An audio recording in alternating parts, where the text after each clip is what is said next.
என்ன மாமா சாயந்தரத்துலேருந்து ஒரு மாதிரி டல்லாக உட்காந்துருக்கீங்க, என்ன விசேஷம்? ஏன்பா ஆர்காட்டில் ஒரு கடைக்காரன் காசு வரேன்னா நாமத்தை போட்டான், காட்பால் ஒரு கடைக்காரன் காசு வரேன்னா நாமத்தை போட்டான், பாகாயத்தில் ஒரு கடைக்காரன் காசு வரேன்னா நாமத்தை போட்டான். இப்போ ஒருத்தன் வாப்பா நான் ரூபா தரேன் அப்படின்னா போய்கிட்டு இருக்கேன், என்ன பண்ண போறான்னு தெரியல. அவனும் நாமம் போடானா துட்டு தருவானு தெரில. ஒரே சங்கட குஸ்காவாக இருக்குப்பா. அங்கிள் எங்க அப்பா 50,000 ரூபாய் வாங்கிட்டு வர சொன்னாங்க.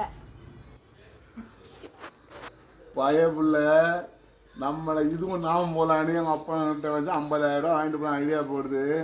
வரவெல்லாம் நாமம் போட்டா நான் எங்கே போகிறது? இனிமேல் ஒரு பையனுக்கு கூட 10 ரூபா கொடுக்கக்கூடாது. பார்க்கலாம். ஊர்ல இருக்க பூரா பையில எங்க அப்பாவுக்கு நான் போடுறேன், நான் போடுறேன். அட நாயே, உன்னை யாருக்குள்ள நாமம் போட விட்டா? அழகா இருக்கீங்க.